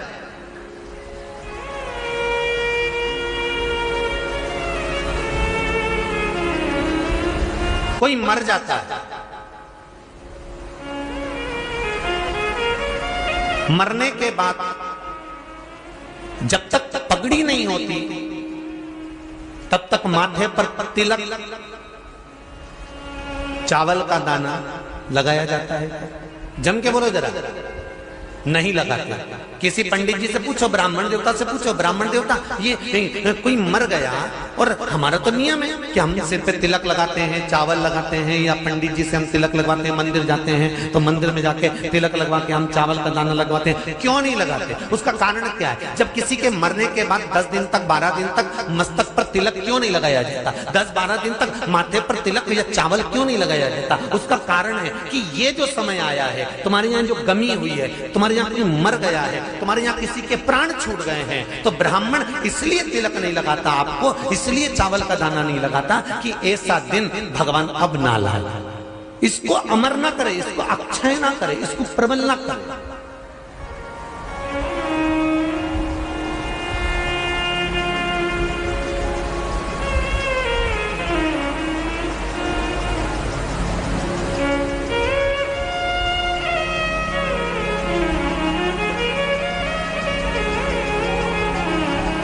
और जब चावल का दाना, तो यहां शिव महापुराण की कथा करी, चावल का दाना हम शिव जी को क्यों चढ़ाते हैं, भगवान को क्यों समर्पित करते हैं, भगवान की पूजन में अक्षत क्यों समर्पित करते हैं, चावल क्यों समर्पित करते हैं, उसका कारण क्या है? तो कहा आज मैंने जब चावल का दाना आपको समर्पित करा है, जिस भाव से, जिस विश्वास से, जिस श्रद्धा से, जिस मन से मैं आपको रिझा रही हूं, हे भोलेनाथ मेरी ये मनोकामना पूर्ण कर, इसको अक्षय कर देना, इसको अमर कर देना, बस इतनी कृपा आप कर।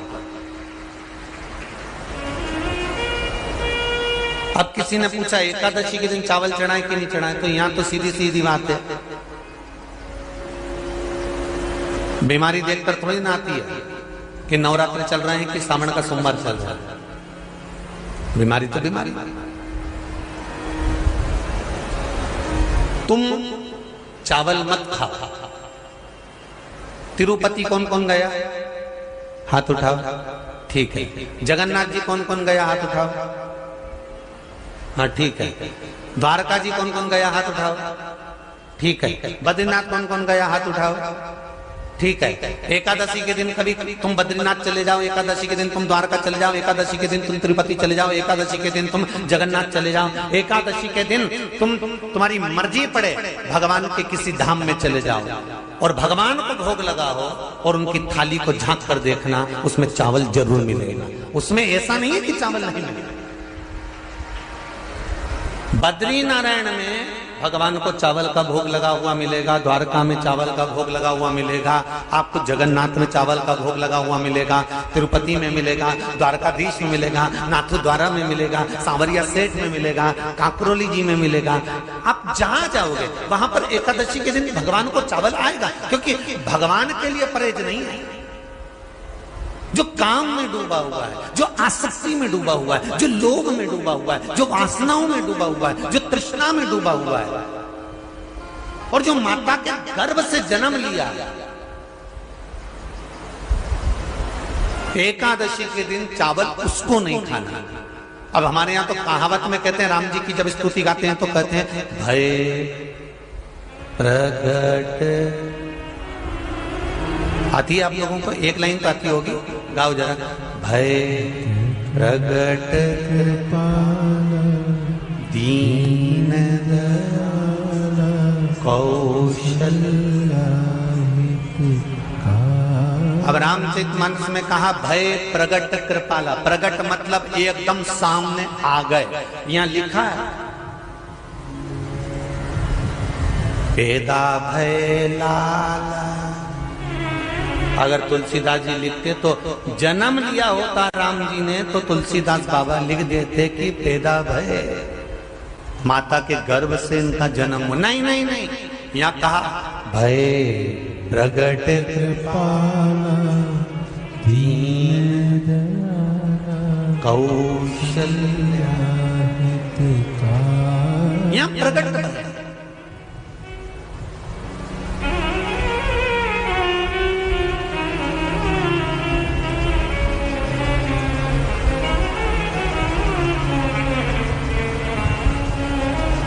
यूट्यूब पर स्कंद पुराण, अंधेरी मुंबई की माहेश्वरी समाज वाली हुआ। एकादशी के माता पिता कौन है? सबसे पहले एकादशी का व्रत किसने रखा था?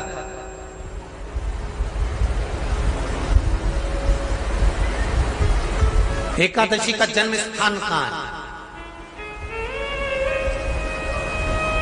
दुनिया के लोग बहुत प्रश्न करते हैं, राम जी अयोध्या में हुए थे, भगवान कृष्ण मथुरा में हुए थे, तो एकादशी कहां हुई थी? तो उसको बताना तो पड़ेगा कहां हुई थी।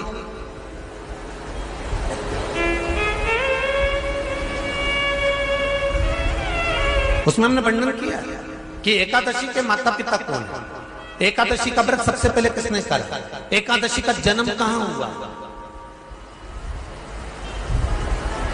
एकादशी को क्यों चावल नहीं खाते, एकादशी के दूसरे दिन चावल का दाना खाना क्यों जरूरी है।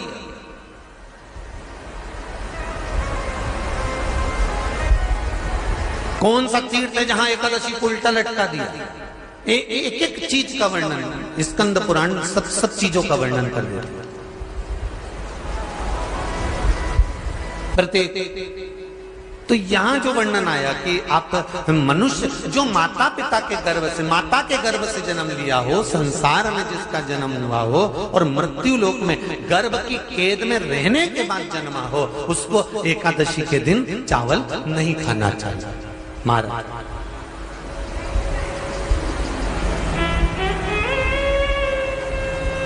पर यहां शास्त्र ये नहीं कहता कि भगवान को चावल नहीं चढ़ाना चाहिए।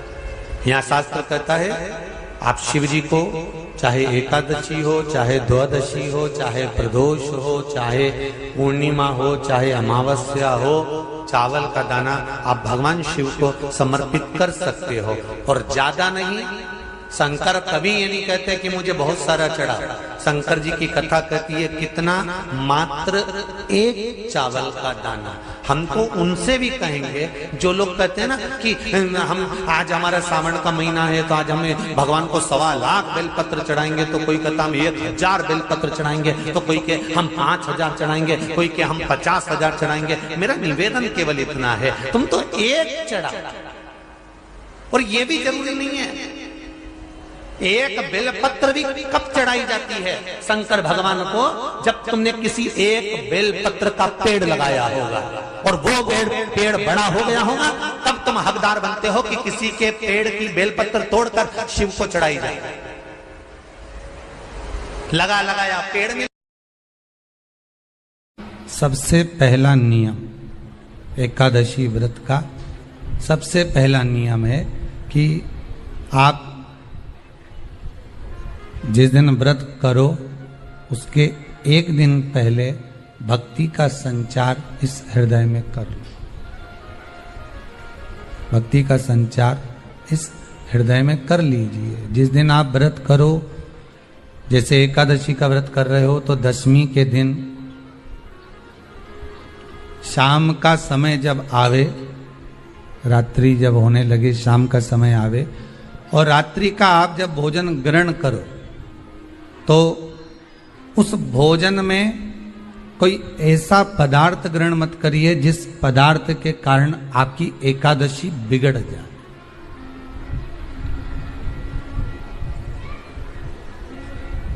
कोई बेकार भोजन हमें ग्रहण नहीं करना, श्रेष्ठ भोजन ग्रहण करिए दशमी के। और एकादशी का दूसरा नियम बहुत ध्यान से सुनिएगा। जिस दिन आपकी एकादशी का व्रत हो उस दिन प्रयास करिएगा कि अपने हाथ से किसी भी वृक्ष की कोई पत्ती टूटे ना। अपने हाथ से किसी भी वृक्ष की, पौधे की, किसी भी वृक्ष की पत्ती अपने हाथ से ना टूटे। बहुत ध्यान दीजिएगा महाराज। एकादशी का ये दूसरा नियम है कि अपने हाथ से किसी पौधे की, किसी वृक्ष की, किसी डाली की कोई पत्ती टूटे ना, कोई पत्ती ना टूटे, इसका प्रयास करिए।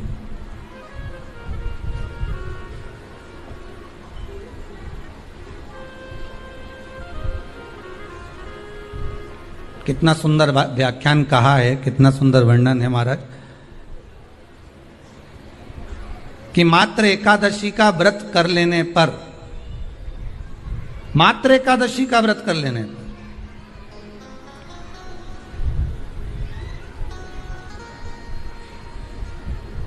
जो पूर्व में किया गया हमारा पाप कर्म है, हमने किसी जीव की हत्या करी है, हमने किसी को कष्ट प्रदान करा है, हमने किसी को अपशब्द कहा है, हमने किसी को ताने दिए, हमने किसी को आड़ा टेढ़ा कहा है, हमने किसी को गालियां दे दी है, मात्र एकादशी का व्रत ही कर लेने पर ये सारे जो दोष हैं वो समाप्त हो जाते हैं।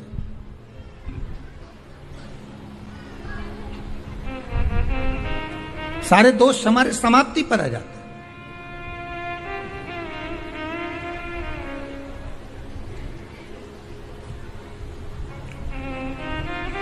अब एक विचार करिएगा थोड़ा सा अपने मन में, अपने चित्त में, अपनी वृत्ति में एक बात उतारिएगा, एक अपने मन में एक बात को उतार कर रखिएगा कि आप अपने पाप को, अपने पाप कर्म को जिस दिन छिन्न करने वाले हो, समाप्त करने वाले हो, अपने पाप को आप जिस दिन समाप्ति पर लेकर जा रहे हो, तो उसके एक दिन पहले आपको प्रसन्नता होना चाहिए कि नहीं होना चाहिए कि कल मेरा पाप कटने वाला है, कल मेरा पाप समाप्त होने वाला है, जो मैंने पाप कर्म करा है वो समाप्त होगा, जो मैंने पाप कर्म करा है वो कल समाप्त हो जाएगा। तो एक दिन पहले आपके चेहरे पर प्रसन्नता हो कि ना हो?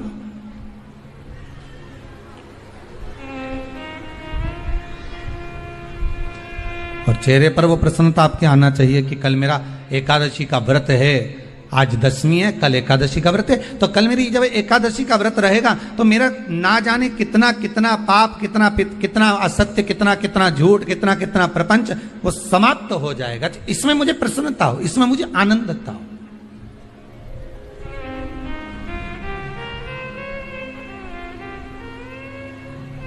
तो क्या कहा गया कि प्रयास करिएगा कि एकादशी के दिन कोई वृक्ष की, कोई डाली की, कोई कौपल की कोई पत्ती ना तोड़ी जाए। क्यों?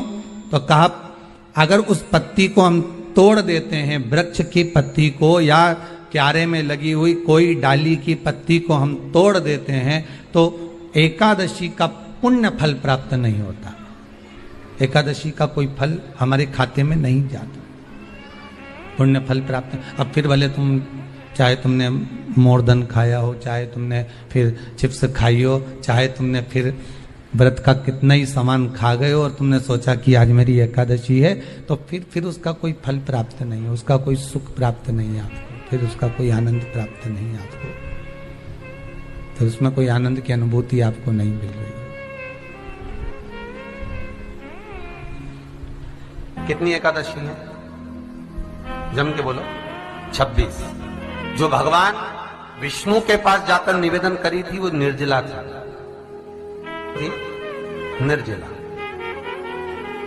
इसलिए सारी एकादशियों में निर्जला एकादशी की महत्वता शास्त्र प्रमाण करता है महाराज। पर हिंदू धर्म के 3 व्रत ऐसे बता दिए जिन व्रतों का पुण्य समाप्त नहीं हुआ।